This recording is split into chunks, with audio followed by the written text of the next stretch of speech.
This podcast contains profanity and explicit material from the outset, which may not be suitable for children or sensitive adults. The views expressed are made in humour and are not designed to offend. Now sit back and enjoy.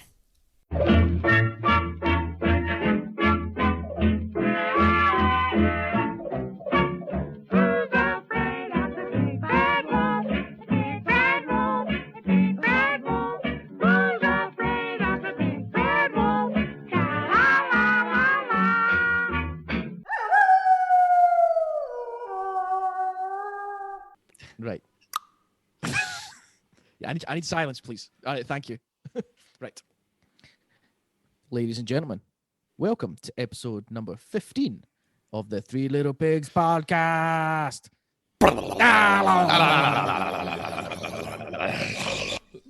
So myself and the boys are here again to drown our sorrows and chat about the things that Dave has researched heavily, for which me and Chris will present and haven't done any work at all.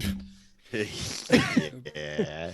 Today's episode takes us on an exotic adventure to the Eastern lands, more specifically Japan, to talk to you about the fascinating and emotional topic of the Aokigahara. But before we begin, community roundup time. Japan's in the East? Yes. Gentlemen, a lot of things have changed recently. We're into the new year. Obviously, certainly not a new me. Have they really? Well, for me, they have. Oh, yeah, that's true. Yeah. Sorry, I forgot about you. Yeah, it's always about you, isn't it? You never think of others. Always. So yeah, I bought, or myself and Cla bought our first maison, and we moved in over Christmas. So we've been very busy doing that and hosting people. So we haven't really had much time for anything. Yeah, indeed. It's it's a nice place. I have a splashy pool. You do? And yes. Unfortunately, we live in kind of like a bushfire prone area, which brings me to the next topic. Unfortunately, just now there's a really big bushfire happening in our state, and very sadly, 80 homes have been lost approximately. So just big shout out to the firefighters, the firefighter men and the firefighter ladies. They're doing an excellent job and keeping us safe and protecting houses and stuff. So yeah, goddamn superheroes. Salute our firefighters. It's actually quite sad because I'm part of like the community, like the local community Facebook page for like my area, and someone just put a thing on there that like they had a family of 5 lose absolutely everything to the point where they're asking for if anyone can donate underwear. That's how badly that family were affected. So we wish everybody the best and stay safe to all our firefighters, the firefighter officers. Yes. Hoping that it will go okay. The weather's really laid off tonight. It's quite cold, and hopefully they can get on top of it. Yeah, and it's meant to be raining on the weekend, but the only problem is because we didn't need just the fires, we've now also got a tropical cyclone up north, which is pushing the shit weather down to and fueling the fire with the winds that are... Yes. Yeah. Yes. So yes, come to Australia where even the weather can kill you. Yeah. And hate your guts. Yeah. Yeah. And what? It hates your guts. The animals hate us. Oh, it hates your guts. I thought you said something else there.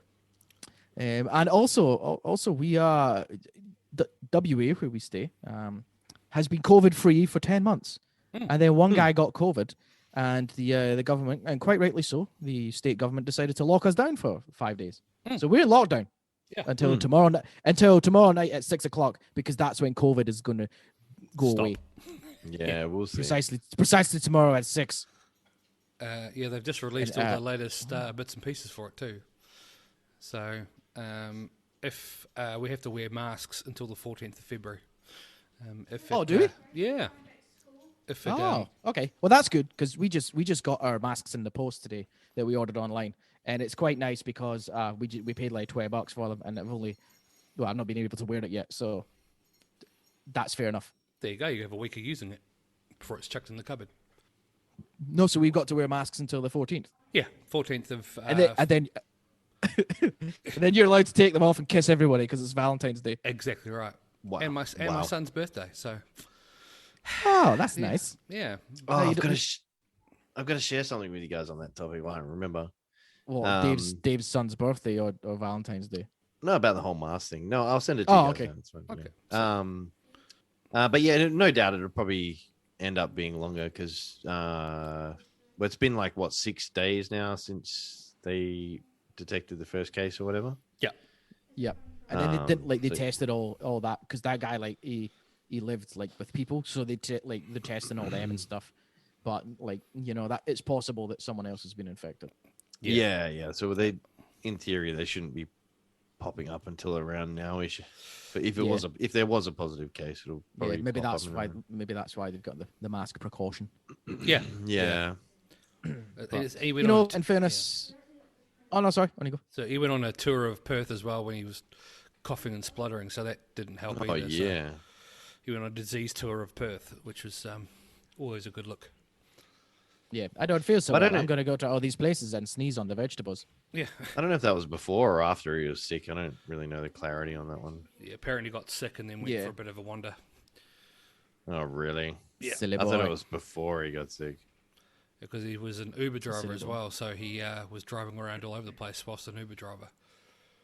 And sick. Oh dear. I thought they said he wasn't initially during the. No, did they not? Yeah. They said he was, but did Big Marky Boy not say something like that? They confirmed he hadn't done any. Oh, that's trips not while he safe for was- family, Dave. Yeah, thanks, mate. I just saw. Sorry. Oh, Sorry. what is it? I hold should on. have given you a precursor. Thanks, mate. Ah. Sorry. Happy Valentine's Day. Because you were It's- talking about kissing with the masks. It's a lady doing kisses on a doodle. But she's wearing an appropriate PPE. She is wearing the correct. She would be wearing goggles as well then. Well, yeah. Porn protection equipment. Just a big splash guard. Oh. But yeah, in fairness, I think That'd be Guzu when we're talking about Guzu. that just means goose. Oh yeah, that's right. But in fairness, our state's handled it pretty well, and I think the general consensus, certainly for me, is we're not too bothered by going into a lockdown because we've been doing everything the rest of the world can't for the last 10 months. Yeah, exactly. Yeah, you got these people So, complaining about wearing a mask, and like the guys, I got family in eastern states and in Melbourne, particularly, and they're like, we've been wearing masks for the last 7 months. Fucking get over it. It's not like it's that much 5 days. So Yeah. Mm. Yeah, no, I could put up with it. It's is what it is. It's just if we all do our bit and suck it up and get on with it. Yep. So, just like that picture was. just like the picture of the lady doing doodle kisses. So as well, boys, I got a new graphics card for my PC. As the boys know, I upgraded to the GeForce RTX 2060 Super. Super. It's the 8 gig version, so it gives me a lot more. And it because I also got Cyberpunk 2077 when it came out, and it's You bastard. I've played it once, as in not once through, as in just I played it one time. Because we obviously moved and stuff. But it ran really well. But yeah, that was a bit of a fuck up for the company because it was a console killer. The same as when No Man's Sky first came out. It was just killing consoles. Yeah. And it did not deliver. Goose, what's your thoughts? Yeah, it seems to be the way with AAA titles these days. There's a big rush to get them out when they're not finished. But in fairness to the companies and the corporations and whatever, the publishers, developers, all that, whatever you want to call it, games are on a much larger scale now as far as graphics and size and processing and coding and all that sort of stuff. The capability of the hardware, it's a lot more complex than it used to be. So what you consider AAA titles these days are, I don't know, massively times bigger than what you were looking at even 5-10 years ago. You know what I mean? Yeah. So it's very ambitious. So it's kind of a double-edged sword. You want a game that's very high quality and polished very well, but at the same time, there's a rush to get stuff out, and then just the sheer size of it, the sheer work that goes into them, is you're bound to run into bugs and hiccups. And I think they should never have released it on PS4, or sorry, the last gen consoles. They should never have released it on there. Definitely. That was just a massive mistake, because we all knew that it just wasn't going to work. With the graphics and the size that they were claiming, and we all, well, if you're a gamer, you know that CD Projekt Red doesn't do their worlds in half measures. You know what I mean? Yeah. Like, look at The Witcher 3 and stuff like that. Like, they're just massive. But again, that game was very, like, pretty old by today's standards. Anyway. I think it's just it is a shame that, because the majority of console players just now are still using the last gen consoles purely because of all the fucking console scalpers who they should be a yearly fuckwits, because they've ruined it for a lot of people, a lot of good hardworking people, just to make a bit of buck. And they ruined it for those people. But unfortunately, it's the way it goes. Call me a cynic, call me critical, but that's just fucking people these days, man. It's just people are just like that, and it's just accepted. Or I don't know, like ticket scalpers have been doing it for a long time, but that's it. When you start moving over, like, over to stuff like that, it's just pathetic. It's like, I haven't got one because I don't pre-order stuff. I just like buying stuff off the shelves. That's just how I roll. Yeah. So, and like, I haven't got one yet. And I don't know. Would you know when the next wave's coming out, or when? Did they not say it was like something like March or some stupid March. shit? And end of March, mid-March is what I heard for the roll. And that's still pre-orders though. Yeah, and the thing is, like for me as well, like, I'm just gonna let it calm down. Like, me too. Like I can play the latest games on my PC. I can't. So at least I've got that going. However, we've been playing a shitload of games on the PS4 anyway, haven't we, Goose? Yeah, we have. And this game that in particular is it's 2 years old. I didn't even realize. The only reason I picked it up is because it's on sale. And it's full of the graphics aren't like incredible, and it's full of bugs, but it's the most fun ever. It's super fun. Yeah. See, I have to sit here because I'm an Xbox loser, so I don't get to play your PS4 games. So. Yeah, and I've even got my own private server, Dave. So you could have, you could have come in, could have had fun, could have learned. Can I play it on the PC and cross, or is it just PS4? To PS4? It's not cross. Because that's what I would have done. I would have PC'd it and then having cross played that way. Stepping into the realm of, this is the first time I've rented a server. Basically, it's done through G Portal. I never had any pre-existing opinions on them one way or another, but it was real easy. Real easy to set up, real easy to buy, user friendly. I haven't been spammed with emails from them about advertising or asking for more money or anything like that. Yeah, it's only like $18 a month. Oh, that's pretty good, man. Yeah. So and I mean, now there's me, Jay, Mr. Miyagi, Mr. Miyagi, and two others as well. Topical. Stagman's on with us, and Surfer as well. So those guys, we've not all been on together yet, but that'll be coming. It's Conan Exiles we've been playing. Yeah, we did. You should probably say that. Yeah, we're talking about this really good game. It's like, what game are they playing?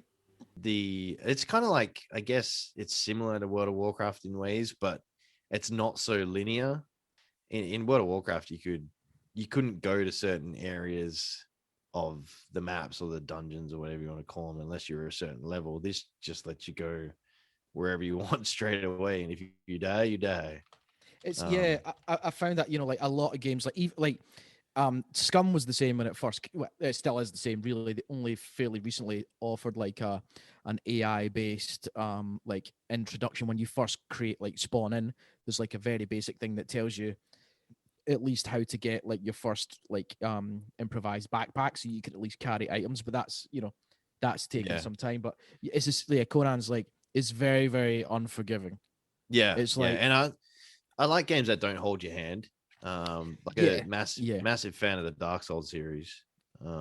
That's from Software, and just massive fan of games that don't hold your hand. And this game is savage, there's full frontal nudity. Nudity. You can get the doodles out for the boys. The doodles and the boobies and the vaginas.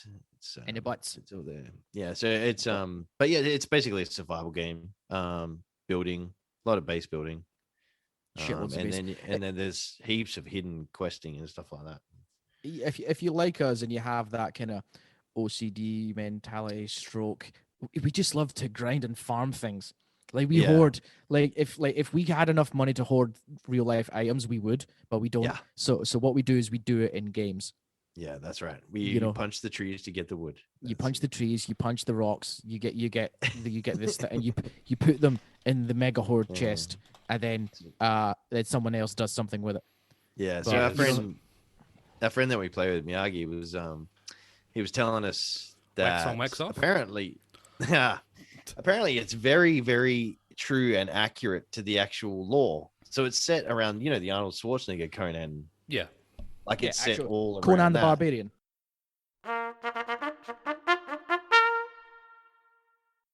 Yeah, well, the guys that released Cyberpunk better watch out.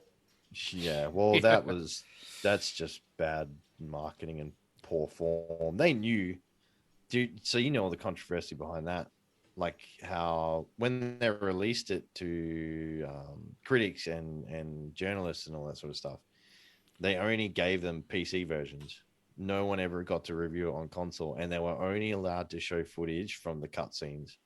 They weren't allowed to show actual gameplay footage. Because all the streamers were open about it. Like, oh yeah, they sent me this, but I can only show you this footage, and I can only talk about my experience, and then I can't give you any spoilers either. Yeah. So it was all very, but like it was running on the PS4.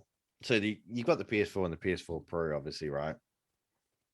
And they released it on the original PS4, not the Pro system, and it was running at like in between. I think it was averaging like 17 frames per second. Man, I've seen some screenshots of the original PS4 of the game, and it looks so bad. Yeah, like GTA 5 looks heaps better. Yeah, on that, it's like, yeah. They would have had to, just from the sheer amount of data that their console needs to process, they would have had to have downscaled it massively, and it still can't do it. So and the game's pretty bugged as well. Yeah, at the best of times. So yeah, well, Stag's got it. He's got a PS5, and he said it runs smooth, but man, there's a lot of just game-breaking stuff in there. So, yeah, well, I mean, so I say the one time I played it for like an hour, there was a few very minor graphical bugs, where like you'd I guess it's like your character frame would just disappear, but the weapon would be still there. And then in cutscenes you would the cutscene would happen and you would like spawn in like a second later. So but yeah, they'll fix it. They'll get there. But yeah, well, that's what I'm hoping. By the time I actually pick up a PS5, I'm hoping it's well polished, because I am looking forward to it. Yeah, and I think given us what we're it's let's let them iron out all the creases first because we'll just get annoyed. You just think you'll feel like you've just bought a defunct piece of shit that doesn't work. When it's not the console's fault, it's the games. Yeah, the game's that's exactly what Stag said. The things that it's unstable, then therefore it makes it unpleasant, and you feel like you've bought. I'm sure we mentioned this before, but do you remember the game Medieval? Yeah, yeah. That's is that not got a remake coming out? Yeah, I think it's already out. No, is it? No, it might be. No, I think it might be on pre-order. Maybe. Oh, nice! I can't wait. It's going to be good. I spent a lot of time on that as a kid.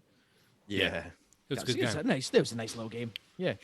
And unfortunately, the new Baldur's Gate has went the style of the originals, like the original PC versions. Yeah. So the Baldur's Gate Dark Alliance and Dark Alliance 2 were two of that was I spent so much time on them on the PS2. Those games were absolutely fantastic, and it was breaking for an RPG on a console. Yeah. It was weird because they actually I remember when I took in my PS2 for an Xbox 360, I traded in to get money off, and you know how you normally get a couple of bucks for games. It was in when was it? It must have been about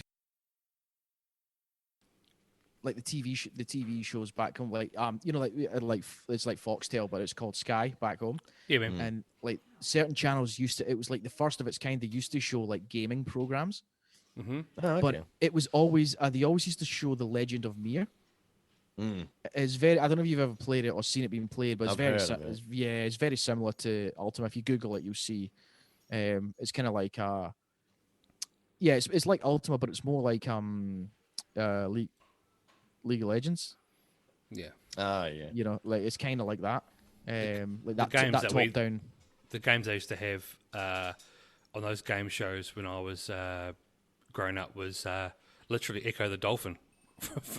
Oh, yeah, man. I remember that. That was awesome. Yeah, I'm showing my age, but Jesus Christ, but Echo the Dolphin. Yeah, no, used to, that was one of yeah. That was one of my first ones. And Altered Beast. Yeah, man. Like As old well. school Yeah, scrollers. It was Sega fucking Mega sick. Drive. I was watching it's a thing on Netflix at the moment talking about old school games, and because I like Doom, I like old school Doom and Wolfenstein 3D, and it Yeah. turns out that the one Caucasian guy he left school at 17 and just worked for, I basically started up ID Software, which obviously Oh, wow. yeah. He what he does is instead of having the consoles running the thing on the game, when you plug the game in, it had a 3D chip in the game. So that's how they ran all like Star Fox and shit on Nintendo 64, Super Nintendo. It was all run off Yeah. chips on the game, as opposed to actually the consoles, which were set. Like you couldn't. Yeah. He used to hack Game Boys and Nintendo 64s and Super Nintendos just to be able to get his game on. So yeah. Everybody knew a guy that could like chip a PlayStation and stuff. In fact, you could buy those things. Yeah, in I had a game chip one. Shops. Yeah. You could actually buy the thing that done it. Yeah, well, check back that- in the check back that in the thing day and of just those era of consoles, all they were was a translating device. So, Yeah. like you said, the game was actually on the cartridge, but all the console did was translate it so it came out on the screen. Yeah. Um, It's like I had an original, here's show my age again, original NES, the old original Nintendo, and Yeah, man. you should go to the video shop when video shops were around, and you should get the 101 games in one cartridge. So a lot of them were Yeah. shit, but playing 101 games in this cartridge, some were like Mario 3, but it was just people making their own cartridges up and selling it in the in the shops. It was fucking sick. Well, it was at the time it was like that was what an emulator was or is. Yeah. Shall we say? You know, yeah. they're just doing My old- emulators, but My old favorite pastime was like, every Saturday once a week when I was a kid, Mum would take me to the video store down to Jumbo Video yeah, and hire a game, you know what I mean? yeah. yeah, old Blockbuster. We used to have Blockbuster back home, and yeah, you could do that. You'd hire a game. Hey, would you like me And to? you were always the coolest kid if you got to hire Mortal Kombat. Yeah, Mortal Kombat 3. Yeah. Yeah. Yeah, Have you? always the coolest kid. I used to work in a video shop back in the day, and here's a bit of in real life story. So I remember when they released DVDs, and they also released the first adult DVD, and it was called Hot Rides, and it was yeah. yeah, it was, and it was a lot of That's the kind of film I want to watch. it was ladies About enjoying. cars? It was actually. It was ladies enjoying the company of men in front of souped up cars. There was no storyline. There was no plumber coming to visit or your stepmom stuck in a couch. But it was definitely a it was definitely a storyline. A bit like that must have been awkward. Like serving people because you knew what they were getting the films for. Yeah, of course. There was a lady hold on a second. There was a lady who every Sunday, because I used to work Sundays, every Sunday would hire 8 videos for her pornograph, and sometimes it was with her, sometimes it was with her and her partner, but they knew. Like they would ask me whether this was any good. I'm like, at the time I was sort of 16, 17, and They're all good. Yeah. Every single one of them. everything's amazing. But it was without fail. I can't remember her name, but yeah, in my old hometown, I could still see her and could look her straight in the face because I knew she didn't hire anything else. She didn't hire any new releases or anything like that. She just hired stuff for a pornograph. So That's the naughty porn lady. Yeah, exactly right. Yeah, it is. a naughty surprised porn it lady. was a lady. Yeah, it was a lady, and sometimes it would have the man. I can still remember a picture of his face. It was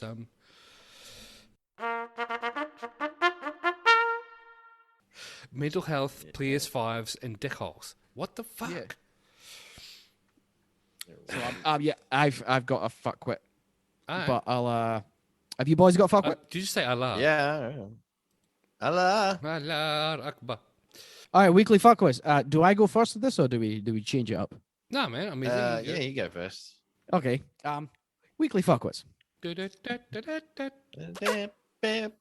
My like so someone as you yes. hold on.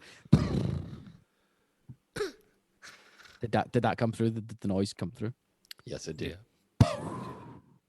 Well, that would be disgusting. Okay, we'll start again. So yeah, weekly fuckwits. As you both know, we got a new puppy recently. And Has he been a fuckwit? he is my fuckwit for this week. I don't know if I sent this to you. So in the house we set up the main bathroom as like we kind of puppy proofed it.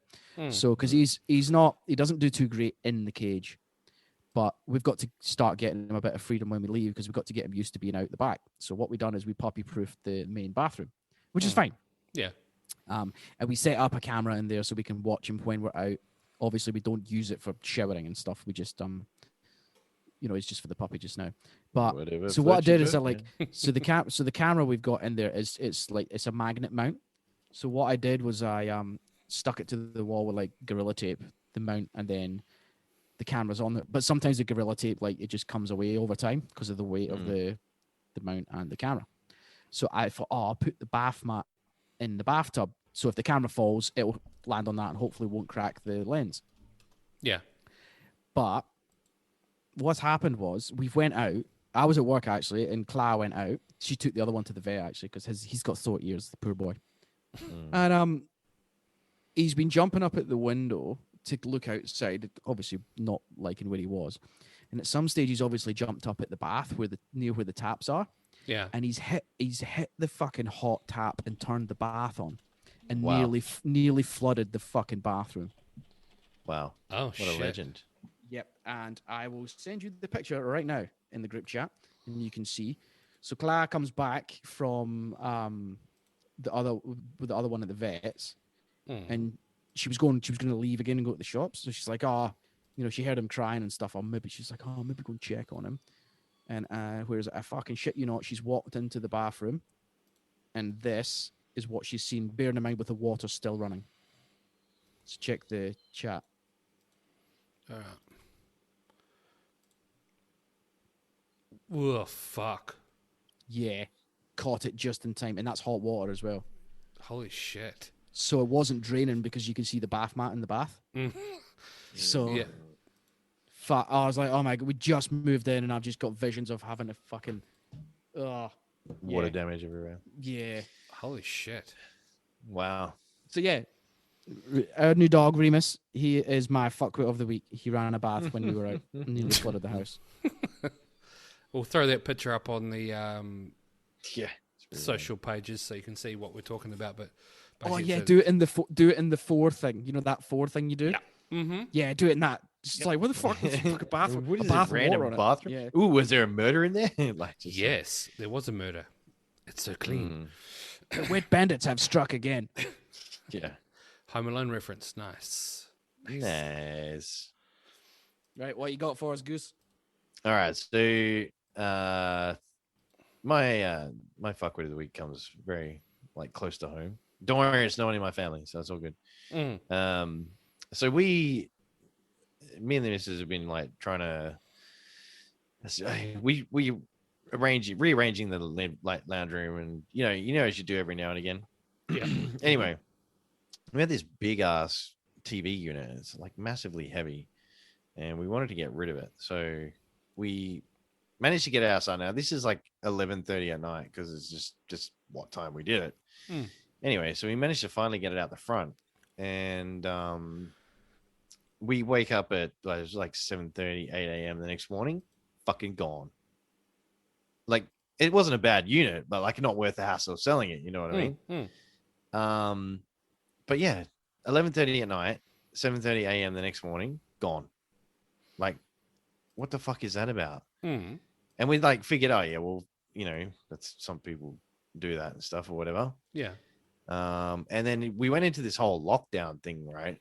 We, you know, or whatever. And I get a knock at the door, like during the whole lockdown thing, and I'm like, this better be fucking good. Like, honestly, if it's not good, it's gonna piss me off. Yeah. And it turns out it was my neighbor from across the road, and she was like, "Oh, I just wanted to make sure it was okay that we took that TV unit. You were throwing it out, right?" And I'm like, "You're knocking on my door for this? Like, clearly it was out the front. Like, A, what the fuck are you doing? Like, watching my house at all hours of the night, or whatever the fuck you're doing." And then B, why are you knocking on my door during a knock? Like, to be fair, she was wearing a mask and all this sort of stuff, but it's like, I don't need to know. I don't care. I fucking threw it out for a reason. Y'all mean? Like, yeah, I mean. Fuck, y'all mean? Like, Yeah, fucking, I mean. yeah. Anyway, so that's to me, she's just a Fuckwit. Just general neighbor nonsense. Yeah, just general neighbor. They're nice enough people, and you know, normally I don't interact with my neighbors too much, but yeah. But the interaction made her seem like a complete and utter fuckwit, which is It's great. It's like, why are you bothering? Like, just leave me alone. But I get it. Like, see if she'd knocked your door in the morning when they took it, just to say, "Look, are you chucking this out? Can I take it?" I understand, but not after the fact. Yeah, this is like I think it was a point? day or it was like a day or two later. I'm like, I don't care where it's gone. Like, you know what I mean? Yeah, well, anyway. it fucking is all right now, then, because it's gone. Yeah, exactly. Well, I hope it's all right that I took it. It was like, well, you've already got it and given it to someone. So, like, what the fucking... Well, anyway. I honestly thought you were going to turn and say she fucking sold it online. Well, she could have. It wasn't in bad condition. That would have been funny. I would have laughed at that. So there you go. Your neighbor steals your furniture. Yeah. Yeah. And like, it's like, how just such a short turnaround. It's like, why? Anyway. but she was we saw them moving 5 years ago. We saw them with that TV cabinet, and I just had to have it. It's my TV cabinet, yeah. I knew they would throw it out at some stage because he was really pissed off taking it into the house and putting it together. I remember hearing the argument. Yep. Stephen, She's been waiting this whole time. Oh, Stephen, they've thrown out the TV unit. Well, lads, my fuckwit, I went international with mine. I as I said, I'm on annual leave at the moment, so all my life consists of lockdown and random internet. And I managed to find a gentleman called Dr. Andreas Niederbichler from Germany. And he... Niederbichler? Niederbichler. Yeah. Dr. Andreas David Niederbichler, aged 45. He is he's a top doctor from Germany. He's been jailed for causing the death to his lover after he secretly sprinkled cocaine on his genitals, leading her to suffer from a fatal overdose. Why would you do it secretly? How much? Wait. Okay. Right. Go again. Say that again. So, a top doctor in Germany has been jailed for causing the death of his lover after he secretly sprinkled cocaine on his genitals, leading her to suffer a fatal overdose. We don't laugh because it's more of the fact of the secretly sprinkled cocaine. So, are we talking a line here, or are we talking half a kilo on his? Well, I'm not sure. I was gonna say, because like, think about it this way. Like, I don't know what the I don't know drugs, right? But if it's described as a sprinkle in any kind of granular substance, to me that's not a lot. Yeah. So therefore, to me, that was like not a lot of cocaine. So how has she died of a not a lot of cocaine overdose? I'd be curious to know that too. I'm not sure. So he's been jailed for 9 years for aggravated rape and bodily harm, leading to the death of, after making his blonde lover identified only as Yvonne M. That sounds like a completely German name, Yvonne, age 38, from taking cocaine by putting it on his private parts. She was not his only victim, though, as the court of Magdeburg, not Nuremberg like the other one was, in the German state of Saxony, heard that Dr. Niederbichler put cocaine on his foreskin before having vaginal, anal, and oral sex with 3 other women between September 2015 and 2018. Wow. Yeah. So he would secretly put cocaine. This guy must have had like kilos of coke. He had secretly put cocaine in glasses of champagne Well, and he was lipstick. a doctor, right? He was, yeah. Yeah, that's He was, and also in their toothpaste, their lipstick and toothpaste. He was compared to the 50 Shades character Christian Grey. I'll show you a picture of him. He's a complete penis. So was he like essentially poisoning them, or were they on board with this? Like, what? Well, apparently the sex was consensual, but the cocaine wasn't. The cocaine, yeah, it wasn't. So this is cocaine, yeah. So this is what this guy. Look, where's he gone? There he is. This is Dr. I'll put it on the group chat. I'll put it again. This is going on the other one. But prosecutors say he was compared to the 50 Shades character David Christian Grey, and been working as a head physician in their plastic, aesthetic, and hand surgery unit. He met her via a dating site and heard that whilst the sex was consensual, the oral sex, where she ended up with the cocaine in her mouth, was not. After partaking in the sex act, she became short of breath and soon collapsed, and the autopsy relieves that she was died of overdose. She must have been bathing in the shit. Now, that's a lot of penis cocaine. That's a lot of penis cocaine. There's the episode cocaine. title. Anita Bickler was now being sued by Yvonne's widowed husband and son, who were looking for compensation. Where is the money for my wife's not dick funeral? As well as trying to force the top doctor to pay funeral costs. He's got 9 years in jail. But breaking the silence to the local newspaper, the doctor claimed Yvonne was a willing participant in the act that saw him jailed. And this is what he said. I'm going to put a fantastic... That's kind of like... Okay, yeah, carry on. Yeah.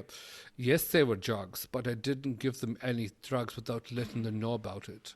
I was looking for a kick, and they were taking part as well. I want to prove that I wasn't a criminal act that resulted in the tragic death of Yvonne. So apparently she was an experienced cocaine user and was looking for a lawyer to have the... and he was looking for a lawyer to have the verdict overturned.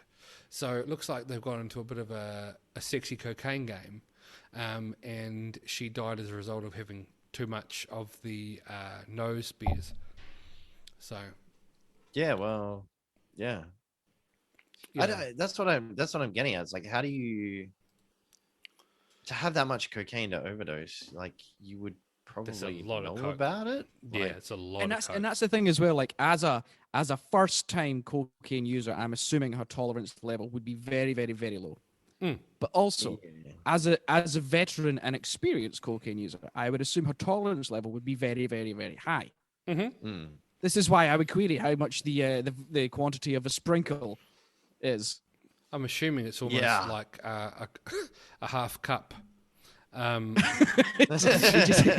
just got the sieve out in a half cup measurement, and he was just like he was dusting a Victoria sponge cake. Yeah, exactly right. He was yeah, it's exactly what it was. He was treating his testicles like a freshly baked flan.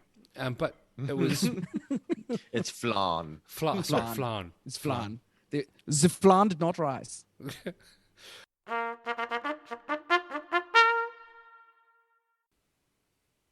Ladies and gentlemen, tonight we have as I said, a very different topic for you all. We're kind of all like going to present the one thing. Yeah. And something different. Yes, and I think technically for me and Goose, we have to give credit to Dave because he's the one that done all the research for this one. Yeah, that is true. And I don't know where his sources are from. It's the internet somewhere. So let's thank the internet. Thank you, Internet. Thank you, Internet. Just like we do every night before bed, we pray to the Internet gods for providing us hours and hours of entertainment. As I said earlier, today's episode takes us on an exotic adventure to the Eastern lands, more specifically Japan, to talk to you about the fascinating and emotional topic of the Aokigahara. Ooh. So the Aokigahara, also known as the Sea of Trees, is a forest on the northwestern flank of Japan's Mount Fuji, thriving on 30 square kilometers of hardened lava laid down by the last major eruption of Mount Fuji in 864 CE. And for those of you that don't know your history in years, CE, I do believe, stands for Common Era. Well, Yeah. there you go. No, I didn't know that. No. Yeah. So you know how they have years like 10,000 AD. Yeah, so have they gotten rid of that? No, I think that's No. just the reference that's been used for. Uh, So pretty much how it's so obviously 3000 AD would be AD stands for Anno Domini, which Yeah. some argue it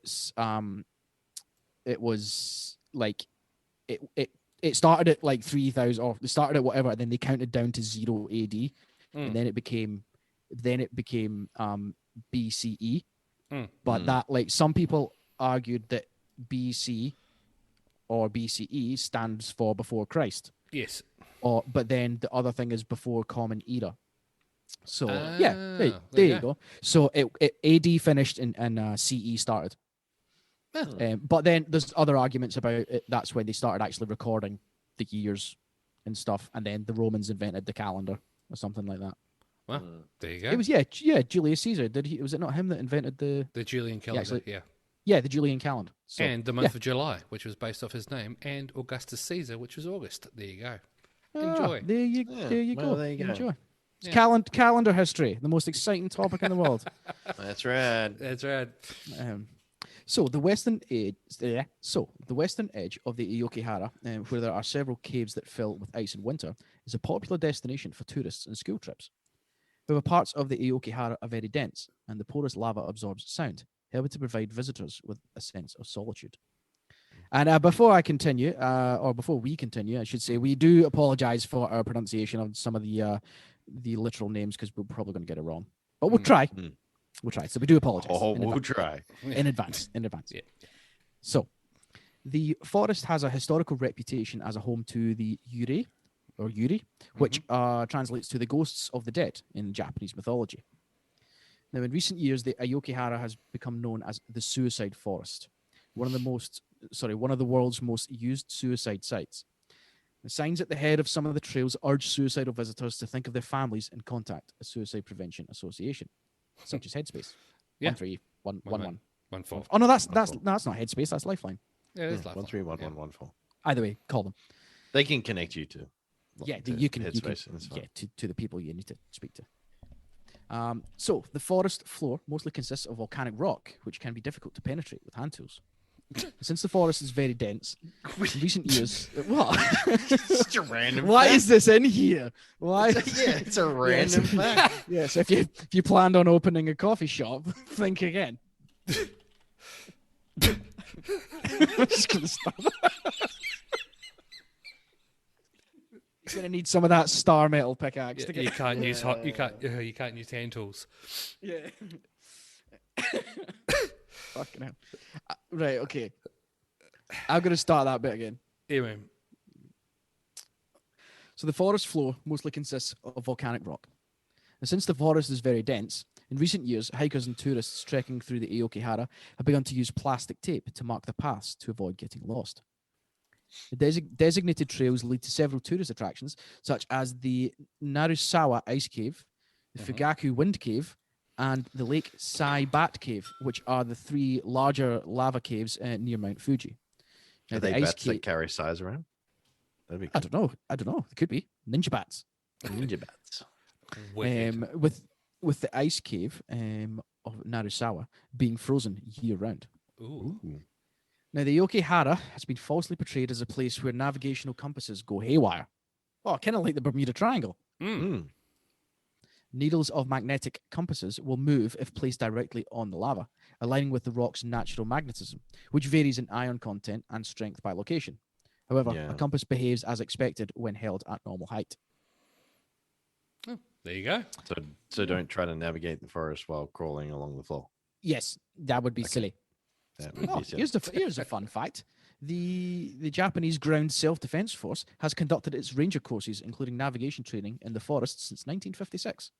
Ooh, Oh. that's going to be tricky. Fun fact for those playing at home for Japanese ground defense bingo, that should be crossed off the top one. Well done.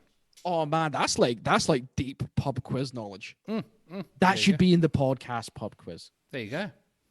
Episode coming soon. Yeah. So Aokigahara is sometimes referred to as the most popular site for suicide in Japan. In 2003, 105 bodies were found in the forest, exceeding the previous year's tally of 78 in 2002. 105. Mm-hmm. 105. They were found. Wow. In 2010, the police recorded more than 200 people having attempted suicide in the forest, of whom 54 completed the act. Wow. The suicides are said to increase during March, which is the end of the fiscal year in Japan. That kind of makes sense. Yeah. Yeah, there's a lot of social pressure on the working population. Especially Japanese businessmen. Yeah, They're, the working culture is everything over there. Yeah. I was watching a thing. It's like because it doesn't matter really what you do. Like the young professionals, like the young people with jobs. Like I was watching a thing on a lad that worked in a casino, and he wear a suit from his house while he commutes to work, and then work will provide him with a uniform as well.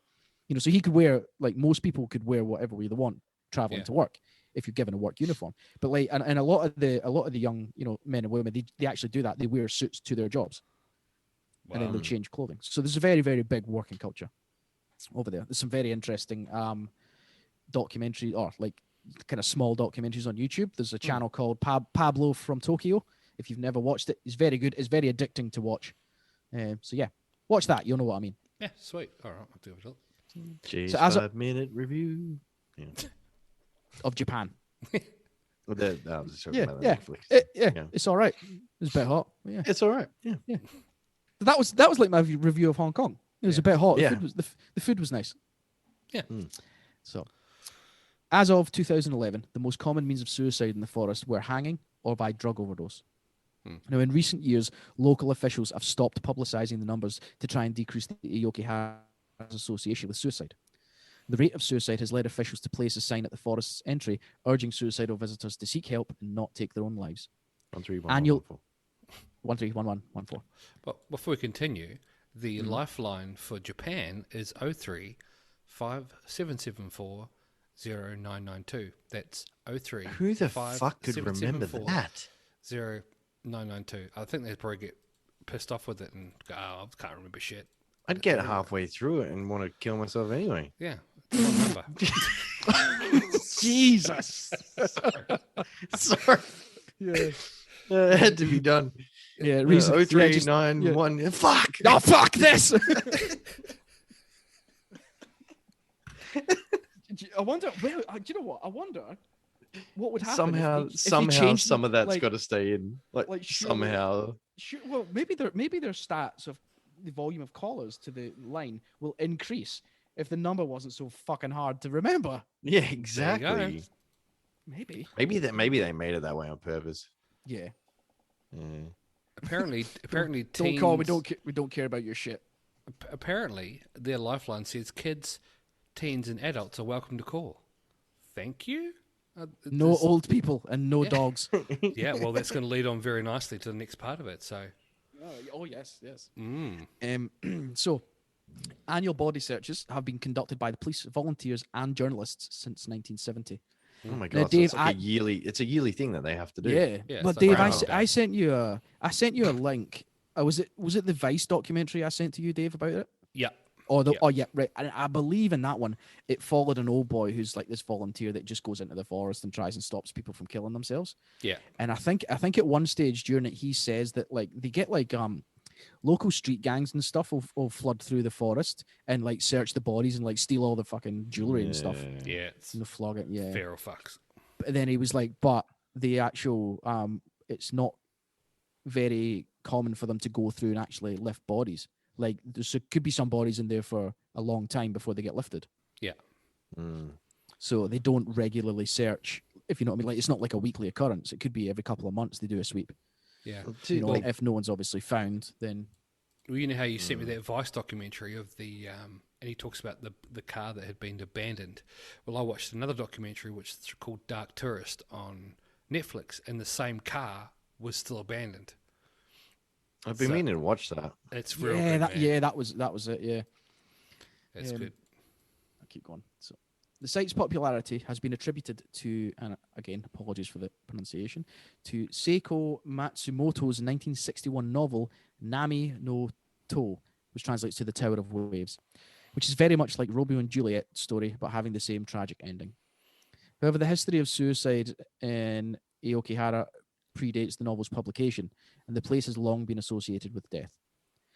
Ubasuti, or is that how I pronounce that? Ubasuti, yeah. Ubasuti may have been practiced there into the 19th century, and the forest is reputably haunted by the yuri of those left to die. Ubasuti, or abandoning an old woman, as you mentioned, also called Obasuti, and sometimes Oyasuti, abandoning a parent, is the supposed rare old practice of senicide. Is that like Senior killing senior citizens? Yep. Mm-hmm. Oh my God. In Japan, whereby an infirm or elderly relative was carried to a mountain or some other remote desolate place and left there to die. Wow, that's pretty savage. According to the Kondensha Illustrated Encyclopedia of Japan, Ubasudi is the subject of legend, but does not seem to ever have been a common custom. The Ubasudi has left a mark on Japan or Japanese folklore, where it forms the basis of many legends, poems, and koans. What's a koan? It's like a short. Is it not like a short? Yeah, is it like it's kind of like a poem, is it? But not like a rhyming poem, like a haiku. Not like that. Yeah, I don't know. Like a story. In one Buddhist allegory, a son carries his mother up a mountain on his back, and during the journey, she stretches her arms out, catching the twigs and scattering them in their wake, so that her son will be able to find the way home. A poem commemorates the story, and I'll try and give this some feeling. In the depths of the mountains, whom was it for the aged mother snapped, one twig after another? Heedless of herself, she did so for the sake of her son. Ubasudi sometimes appears as a metaphor for contemporary Japanese treatment of the elderly, who are noted for above average suicide rates. Yeah. So the suicide in Japan, suicide is considered a major social issue. In 2017, the country had the 7th highest suicide rate in the OECD. Now, I don't exactly know what it stands for, but it was at basically 14.9 per 100,000 persons. And like when you consider that their population is so dense and high, like that's massive. Like a lot of people. During the 1997 Asian financial crisis, rates of suicide spiked heavily, increasing by 34.7% in 1998 alone, and remaining relatively higher thereafter. After peaking in 2003, suicide rates have been gradually declining, falling to the lowest on record since 1978 in 2019. So they're making some headway. That's a long time to go, though. Yeah, it is. Yeah. Monthly suicide rates in Japan increased by 16% between July and October of 2020 due to a number of reasons attributed to the, as you can imagine, the COVID-19 pandemic. 70% of suicide in Japan are male, and is the leading cause of death in men aged 20 to 44. That's mental. Yeah, of all the big things. age bracket. No, but it's I think the biggest thing for me is that's the leading cause of death of men. Yeah, that's true. Actually, fucking hell. Well, I mean, if you look at the age bracket, though, it kind of marries up. It's 24 years. Yeah.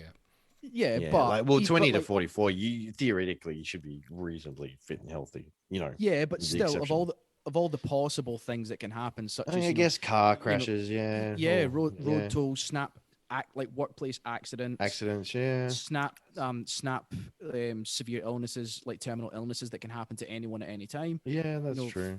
Fuck, you'd think the leading cause of death in men aged 20 to 44. It's mental. Historically, the cultural attitudes towards suicide in Japan have been described as tolerant, probably because it's so freaking common, with certain types of suicide being considered honorable, especially during military service. For example, seppuku was a form. Seppuku was a form of ritual suicide by self-disembowelment, practiced mainly by samurai to avoid dishonor. Such as after defeat in battle or after bringing shame upon oneself. So during the World War II, the Empire of Japan regularly employed kamikaze and bonsai charged suicide attacks and encouraged suicide as a preferable alternative to capture. You wonder how they, you wonder how that guy teaches them. It's Billy Connolly done a joke on, like suicidal pilots, shall we say? But in this context, it'll be the kamikaze pilots. Imagine going into that training room, right, lads? I'm only going to show you this once. The samurai, the kamikaze pilots were actually given when meth was developed during World War One and World War Two. They were given high doses of methamphetamine before plowing into the planes, plowing into the boats. The kamikaze pilots. It's like that World War II German chocolate that they gave them. It was like meth chocolate. Yeah, it's like chocolate filled with meth, so they could keep going. Oh, now we're talking. Yep. I don't think Cadbury's are going to do a special release on that anytime soon. Yeah. It's only $35 for half a kilo. Yeah. So the general attitude towards suicide has been termed tolerant, and on many occasions, suicide is seen as a morally responsible action. It's fucked. This cultural tolerance may stem from the historical function of suicide in the military. So in feudal Japan, honorable form of suicide, as I mentioned, was seppuku. Among samurai was Japanese warrior. Is I don't know if that's the direct translation, but samurai. Well, I mean, you would like to think that most people know who the samurai were, but they were the elite of the elite. It was considered, so this was considered a justified response to failure or inevitable defeat in battle. Traditionally, seppuku involved the slashing open of one's stomach with a sword. The purpose of this was to release the samurai's spirit upon the enemy and thus avoid dishonorable execution and probable torture at the hand of an enemy. So today, honor suicides are also referred to as harikiri, which literally is translated as belly cutting. Cultural tolerance of suicide in Japan may also be explained by the concept of amai. Yeah, ame or whatever it is. Ame, yeah, that's how I would say that. Or the need to be dependent on and accepted by others. So. For the Japanese, acceptance and conformity are valued above one's individuality, which I think that their culture has sort of been molded that way for a very long time. Like you said, from the Empire of Japan back from the samurai and stuff like that. It's all about the greater good for everybody. It's not about the individual. Yeah. As a result of this perspective, one's worth is associated with how one is perceived by others, which is a bit of a catch-22, really, because people, sometimes people make their own minds up. Ultimately, this can lead to fragile self-concept and an increased likelihood of considering dying by suicide when one feels alienated. Damn. Yeah. Although Japanese culture historically permitted more tolerant views of the mortality and social acceptability of suicide, the rapid growth in suicide rates since the 1990s has increased public concern about suicide. And I think it's sort of become, it's always been a worldwide issue, but I think it's more publicized now. Than ever before. But I think before it was not talked about and it was swept under the carpet. Yeah, because it's morbid and it's so in particular, the trend of increased internet usage among adolescents and young adults, as well as the rising popularity of websites related to suicide, has raised concerns from the public and the media about how internet culture may be contributing to actually higher suicide rates, which is a bit, you think with all that technology, that what they exactly are talking about, in theory, you should be able to reach out easier. You know what I mean? But I guess other factors as we all know, the internet culture across the world. Yeah. But it was actually I was going to talk about it on this one, but I'll do it on the next one. there's a small kind of social subgroup that I'm going to talk about next time in Japan. Dave, is it the Hikimoru? The Mori? Hikimori? Yeah, The Hikimori. Ki Morimoto, or whatever it was. Yeah. Yeah, that was it. Yeah, and I'll discuss that more. So yeah, look forward to that. So one phenomenon that has been particularly concerning is that of Shinju suicide pacts, which are formed among individuals, typically strangers, via internet forums and message boards. These pacts, which are popularly referred to as internet group suicide, are formed with the intention of all individuals meeting to die by suicide at the same time, by the same method. So while the concept of a group suicide has also has a historical presence in Japanese culture, traditional Shinju differs from the modern internet group suicide because it occurred among lovers or family or members rather than among strangers. Another difference is that mutual consent from those who die by historical Shinju was not required. Yeah, it's fucked. Yeah, wow. I think we should kill ourselves, and you don't have a choice. Yeah, pretty much. Yeah, wow. So in other words, certain forms of Shinju might have been considered a murder-suicide in Western cultures rather than a suicide. An example of this type of Shinju would be a mother killing her children and then killing herself. So A Chris Benoit. A Chris Benoit, yeah. Chris Benoit. Overall, modern public concern about Japan's increasing suicide rate has tended to focus on suicide as a social issue rather than a public health concern, which is okay. a bit of both, obviously, because if it's a leading cause of death. So, but there's still a massive stigma surrounding mental health care.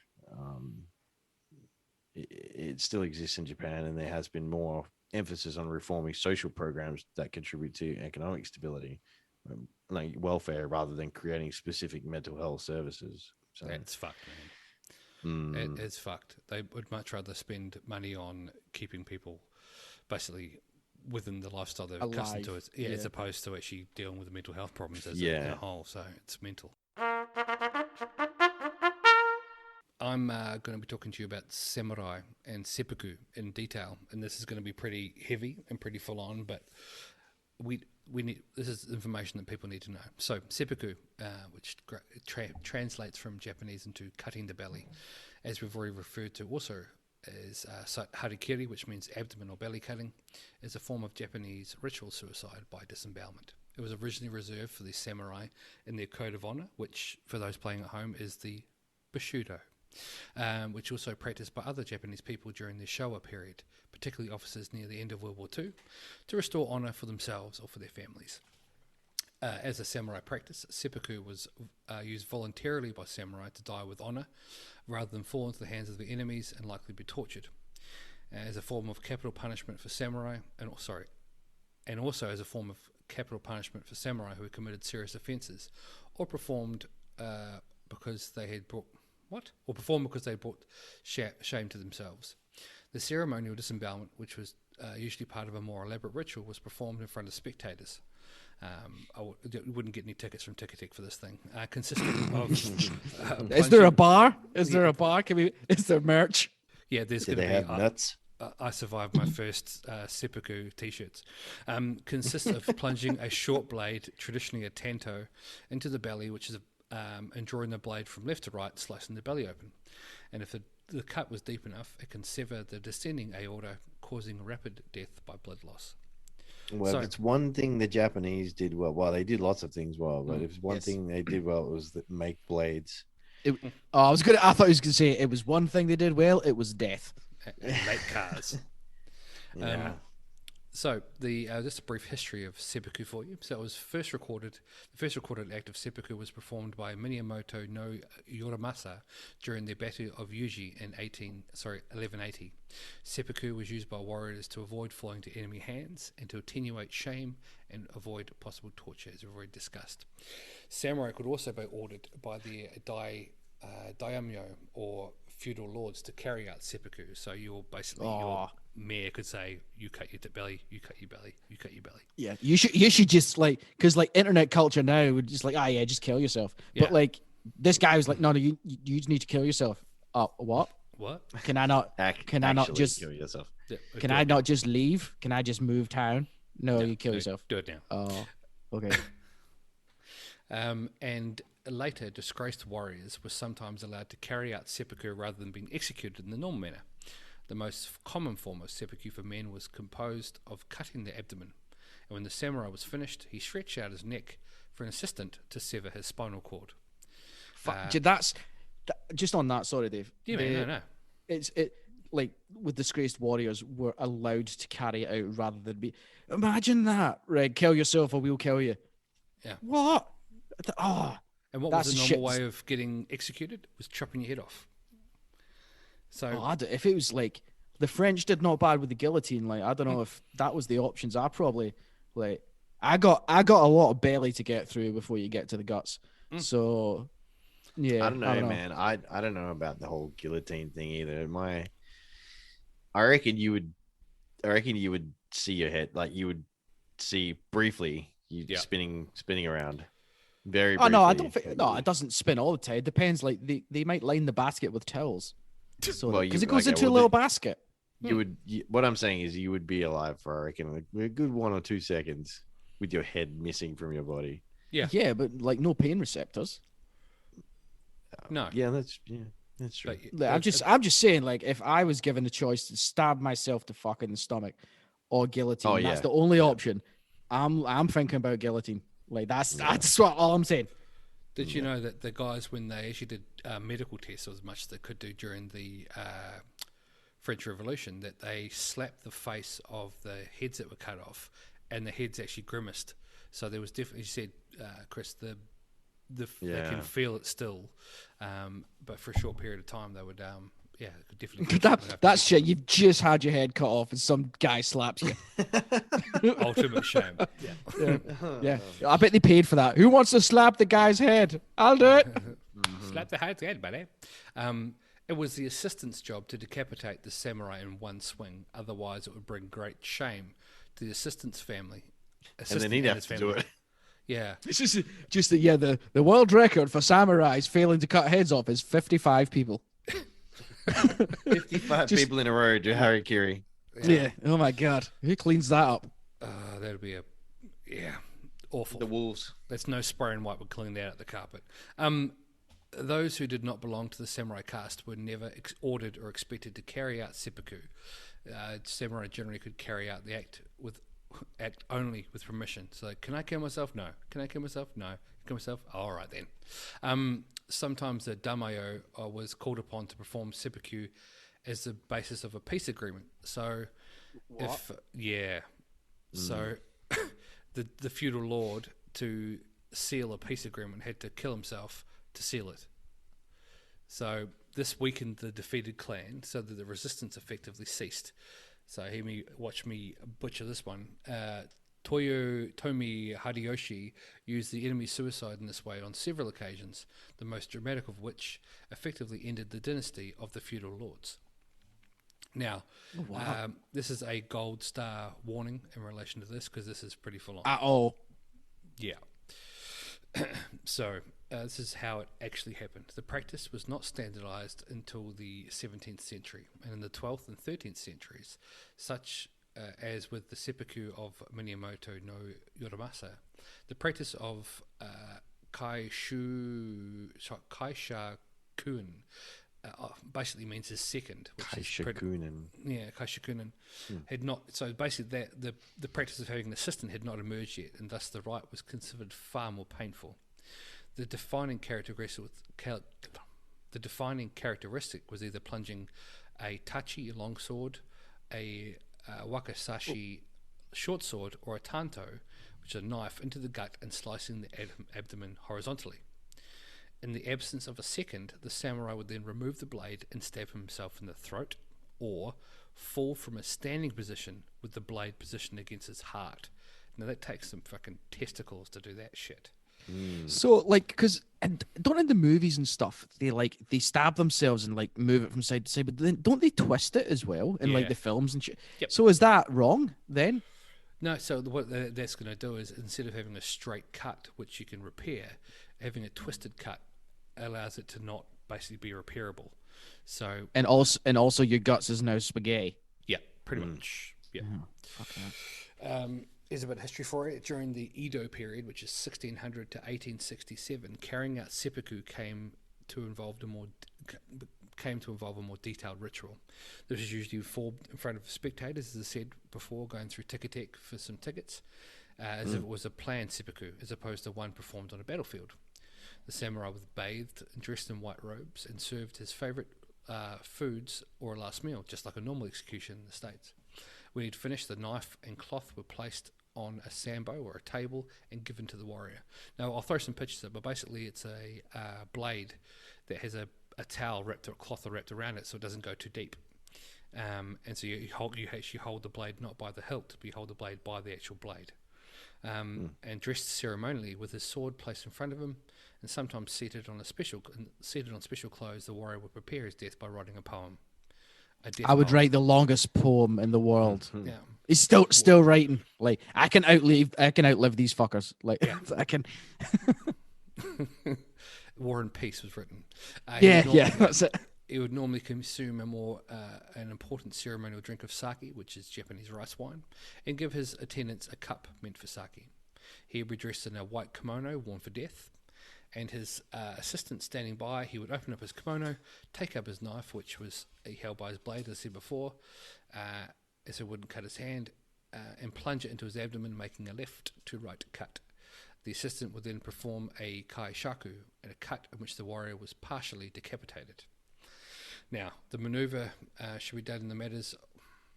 The maneuver should be done in the manners of dai kai kubi, or literally mean embraced head, in which a slight band of flesh was left behind, attaching the head to the body, so that it be hung in front as if embraced. So basically, he's hugging his head. Wow. Yeah, it's mental. Because of the precision necessary for such a maneuver, the second, or the assistant, was a skilled swordsman, and the principal and the assistant agreed in advance when the latter was to make his cut. And usually the dai kubi, or the embraced head, would occur as soon as a dagger plunged into the abdomen. So when they were making that first cut, they don't slice the entire thing away, but they would basically decapitate them immediately. Over time, I guess that's... Yeah. I was going to say, I guess that's kind of like, should we make this more humane? Because this is a bit fucked. Mm-hmm. Like some guys it's taken too long to die. Like we should fucking hell. I just can't comprehend this right now. No. So over it's time, just nuts. Over time, the process became so highly ritualized that as soon as the samurai reached for his blade, the assistant would strike, and eventually the blade even became unnecessary, and the samurai could reach for something symbolic like a fan. You know, he didn't want to grab a pen to finish his poem, otherwise it would trigger the killing stroke from a second. That's better. That's a better method. Yeah, like you don't have to do it yourself. Yeah. It became more of an execution as opposed to like a ritualized execution as opposed But to an agreed execution. Yeah. Yeah. And the fan was likely used when the samurai was too old to use the blade, or in situations where it was too dangerous to give him a weapon. And if a defeated warrior had fought honorably and well, an opponent who wanted to salute his bravery would volunteer to act as his second. So you make the opposition, and basically that was a ritualized thing. Yeah, ritualized suicide or ritualized execution, basically. Now I have a little quote from Yamamoto Tasuni Tomo, Kokorimasu Hayo. From the ages past, it has been considered an ill omen by samurai to be requested as a kai shaku. The reason for this is that one gains no fame, even if the job is well done. Further, if one should blunder, it becomes a lifetime disgrace. In the practice of pastimes, there were instances when the head flew off. It was said that it was best to cut, leaving a little skin remaining, so it did not fly off in the direction of the verifying officials. I wonder if that would get a better score from the officials if you actually landed a head in front of them. Yeah, Like a diving competition. Oh yeah, so the like the verifying officials like judges was like dead or not dead. Yeah, like that's like it's going to be whether they left the skin on or not. It's going to be whether they got a 10 out of 10 or a 9.5 from Japan. It's a it's but crazy. you'd want someone like good with a blade to do it. Like imagine a guy turned up with a mace. Like, oh my god, this is just gonna fucking. he just rocks up with a brick. Like, this is, oh my god, it took 4 hours. We all had to sit there. This is the closest samurai we could find. This is Billy Joe. And the worst thing is the bar always closes before the show starts, so we couldn't even go to the bar for snacks. There's no intermission. But that line in there from that section you just read, it says that the reason for this is that the reason for this is that one gains no fame, even if the job is well done. But that's a big contrast to the like the hangmen of England, because those lads was like celebrities. Yeah, like they were. We were watching these like murder documentaries and trials and stuff like that, and you look at the likes of Manson and Gacy and Bundy and like they get all these women like in love with them with like pen pals, and they're like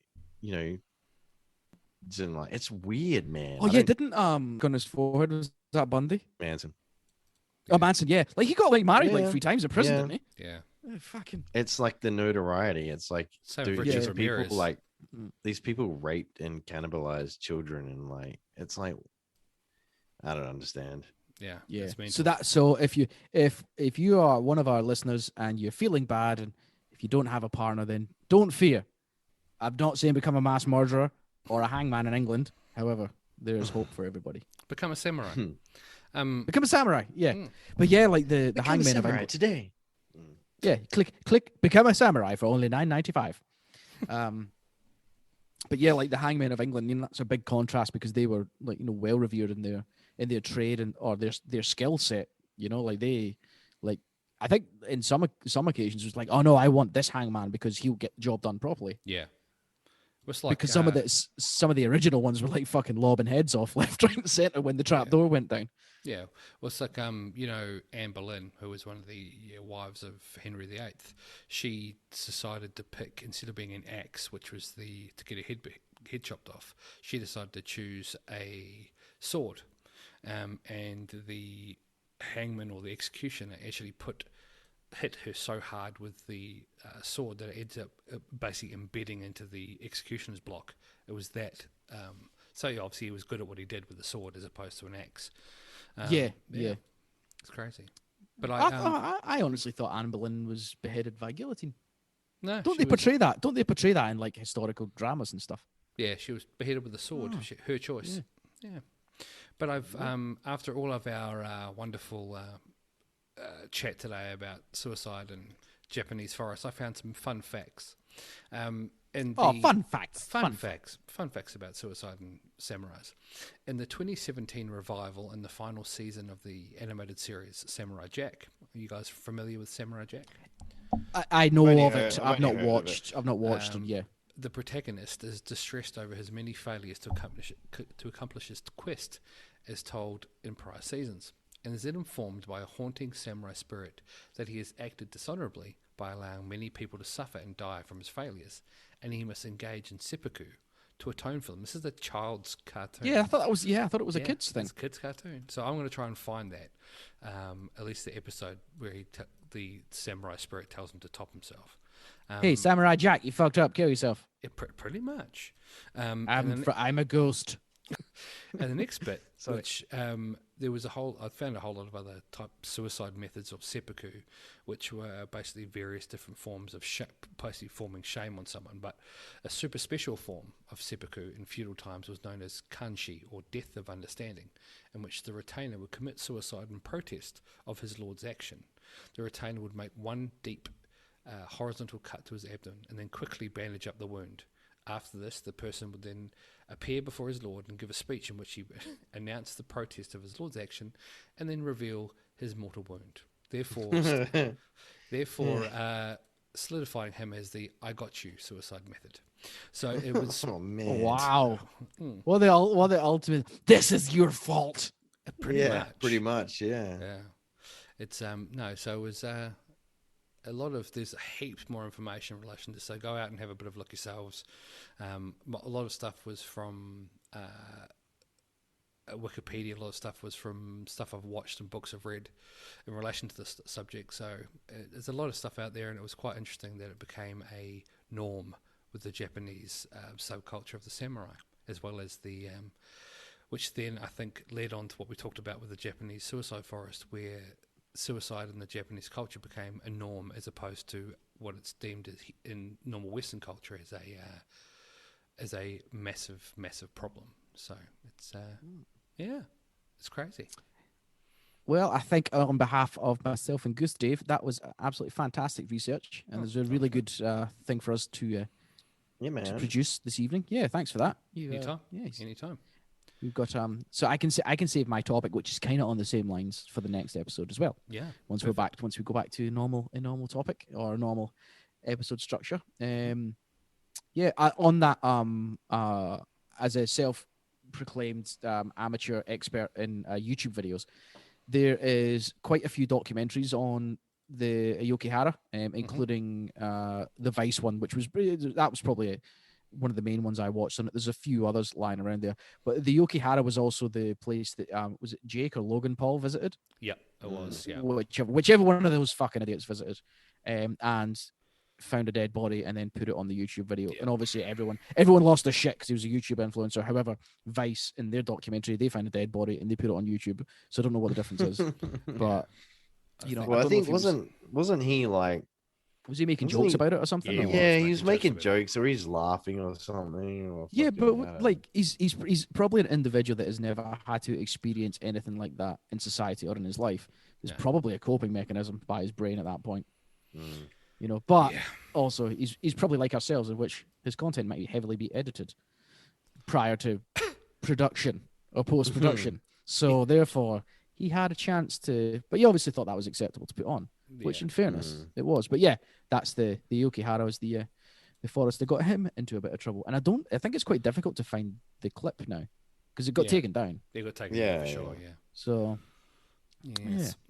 So all right, there you go. I think that's episode 15 wrapped. It's almost midnight, and we're we are doing this remotely again, so because obviously due to lockdown, and we've spent about a month and a half since our last one. So this has been a good one. I've enjoyed having a bit of a yarn to you boys about a bit of everything. Yeah, tonight. It's been good. It's been good, and also probably the more will be remote now because it'll take the boys about a month and a half to drive to my new house as well. So I have to get the passport. Sorry guys. We used to all live in the same place, but we no longer live in the same place. No. I think I might have to apologize for my flatness tonight, but I think I've been up for 40 hours now. So, and guess what we're doing after the podcast? Oh my god! Yeah, Conan, let's go and punch monkeys. I think Miyagi's on. So, he's always on. He's never not on. I don't know how that guy survives. I don't know either. In the words, we'll finish with the words of the mighty Mr. Miyagi. It's time for us to wax on and now wax off. Bye bye. That's all, folks.